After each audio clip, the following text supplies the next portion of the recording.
श्री साईनाथाय नमः। श्री साई सच्चरित्र सुनने और पढ़ने वालों के लिए ये किताब भगवद गीता, बाइबल और कुरान के बराबर है।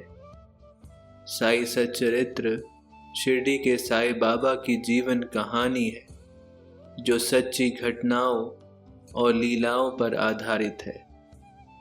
इस पुस्तक के लेखक गोविंद रघुनाथ दाभोलकर उर्फ हेमाड़ पंत हैं। साई सच्चरित्र पुस्तक का पहला संस्करण मराठी भाषा में प्रकाशित हुआ था। साई बाबा के भक्त और अनुयायी दिन ब दिन बढ़ते जा रहे हैं। साई बाबा की लीलाएं, चमत्कार और जीवन कथा सुनकर भक्त उनकी ओर आकर्षित होते हैं।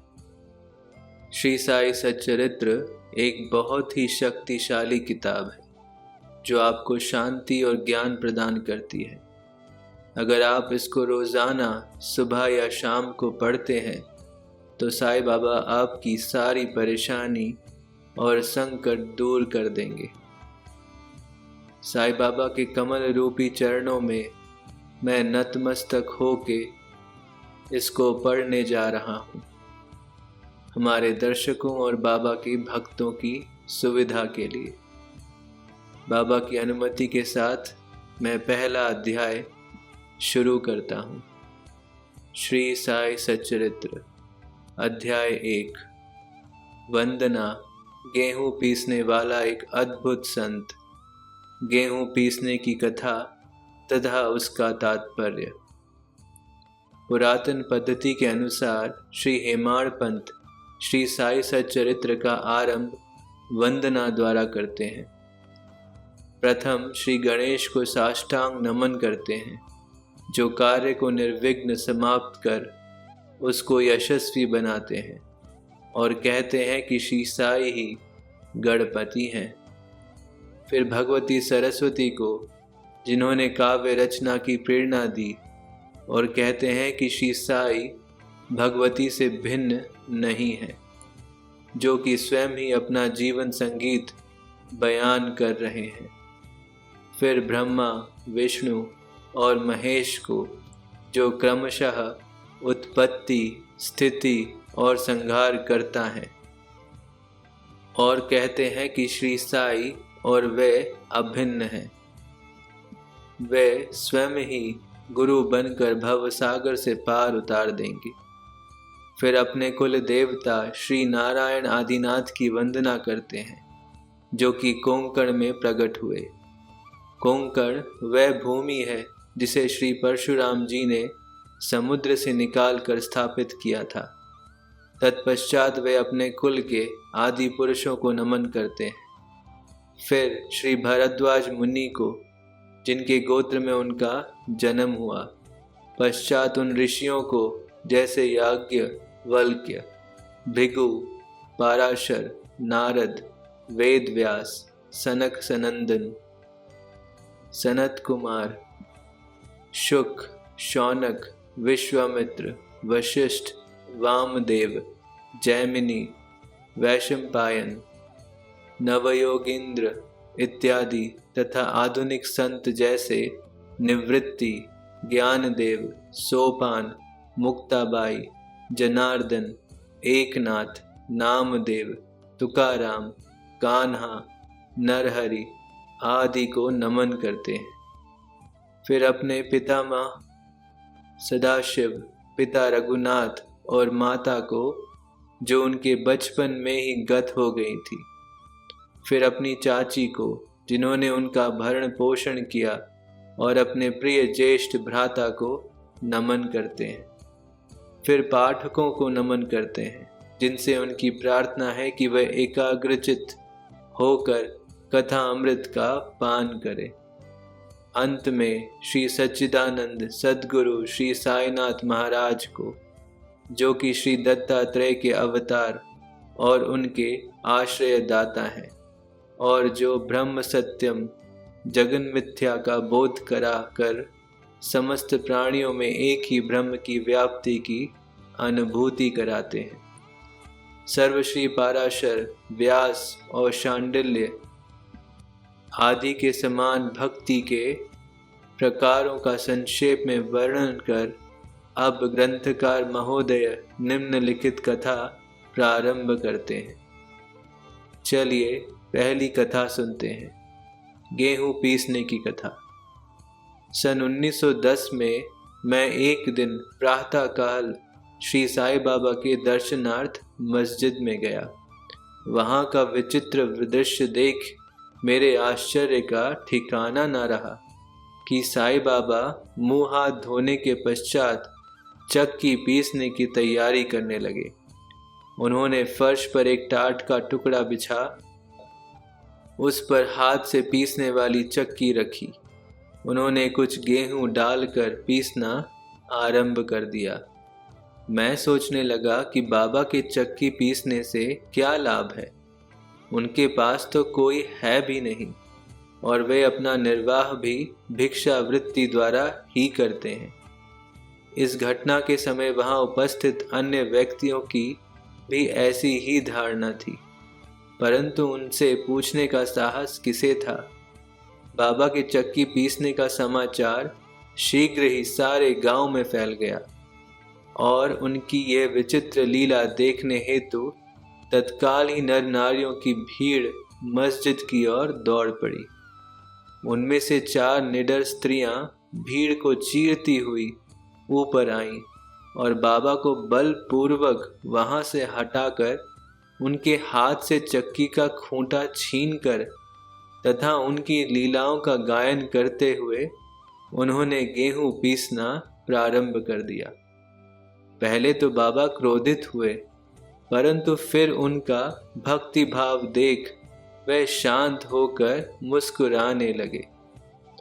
पीसते पीसते उन स्त्रियों के मन में ऐसा विचार आया कि बाबा के ना तो घर द्वार है और ना इनके कोई बाल बच्चे हैं तथा ना कोई देख रेख करने वाला ही है। वे स्वयं भिक्षा वृत्ति द्वारा ही अपना निर्वाह करते हैं, अतः उन्हें भोजन आदि के लिए आटे की आवश्यकता ही क्या है। बाबा तो परम दयालु हैं, हो सकता है कि ये आटा वे हम सब लोगों में ही वितरण कर दें। इन्हीं विचारों में मग्न रहकर गीत गाते गाते ही उन्होंने सारा आटा पीस डाला। तब उन्होंने चक्की को हटाकर आटे को 4 समान भागों में विभक्त कर लिया और अपना अपना भाग लेकर वहां से जाने को उद्यत हुई।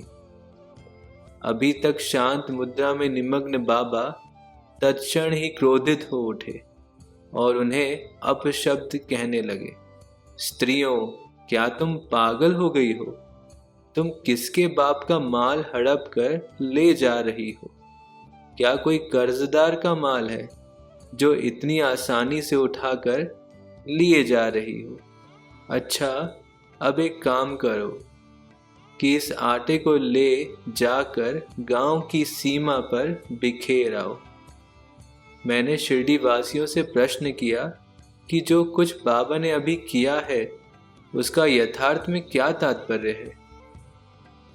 उन्होंने मुझे बतलाया कि गांव में विषूचिका मतलब हैजा का जोरों से प्रकोप है और उसके निवारणार्थ ही बाबा का ये उपचार है। अभी जो कुछ आपने पीसते देखा था वे गेहूं नहीं वरन विषूचिका थी जो पीसकर नष्ट कर दी गई है। इस घटना के पश्चात सचमुच विषूचिका की संक्रामकता शांत हो गई और ग्रामवासी सुखी हो गए। ये जानकर मेरी प्रसन्नता का पारावार न रहा। मेरा कौतूहल जागृत हो गया।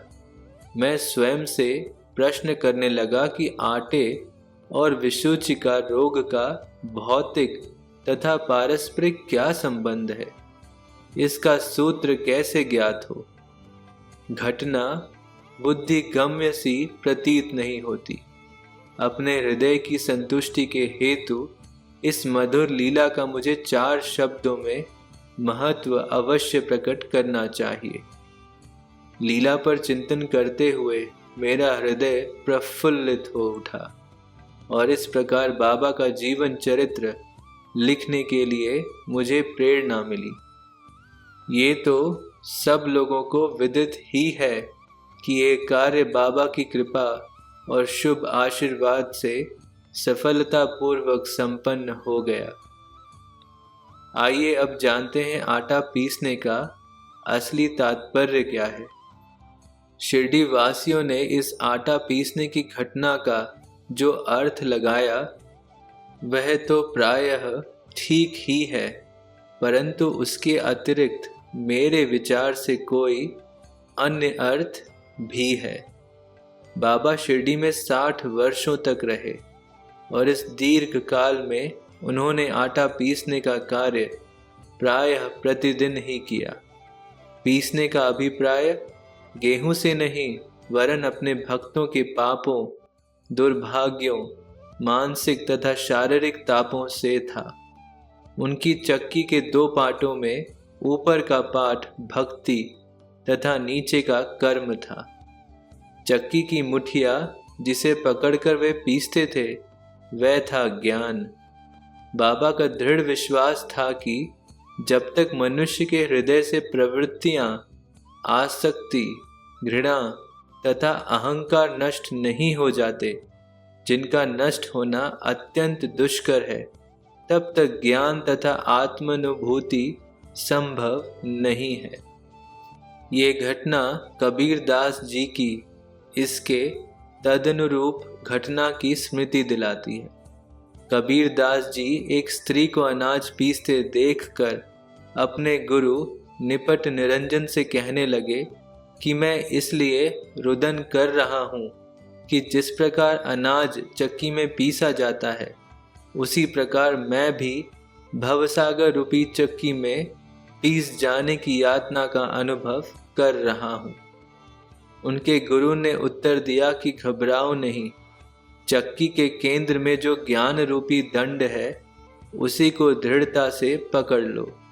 जिस प्रकार तुम मुझे करते देख रहे हो उससे दूर मत जाओ, बस केंद्र की ओर ही अग्रसर होते जाओ और तब ये निश्चित है कि तुम इस भवसागर रूपी चक्की से अवश्य ही बच जाओगे।